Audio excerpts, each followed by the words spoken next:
అని. ఈ వామాకులో ఒక స్పెషల్ ప్రోటీన్ ఉందట. ఇది కిడ్నీ స్టోన్స్ రాకుండా ఎక్కువైన కాల్షియం ఇది ప్రోటీన్ లాక్కుని స్టోన్ ఫార్మేషన్ కాకుండా చేయడానికి కొంత ఉపయోగపడుతున్నదని ఇది ఇరాన్ వాళ్ళే ఇది కూడా చెప్పడం జరిగింది. అంటే దీని మీద చూడండి ఎంతోమంది ఎన్నో దేశాల వారు రకరకాల పరిశోధనలు చేశారు.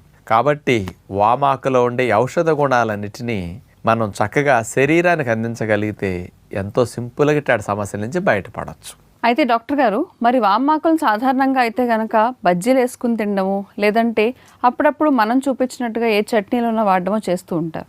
మరి అలా కాకుండా ఇంక వేరే విధంగా ఉపయోగించుకునే అవకాశం ఏదైనా ఉందా? వామాకుల్ని కొంతమంది కూరల్లో కూడా వాడుతూ ఉంటారు. అంటే దాని వాసన వేరు కదా. అవును. ఇంకా వాటితో పాటు అండి ఈ కషాయాలు మనం చేసుకుంటున్నాం కదా, ఆ కషాయాల్లో ఈ వామాకులు వేసి కూడా మరిగించవచ్చు. ఎందుకంటే లంగ్స్కి చాలా అవసరం కదా. ఇది మెయిన్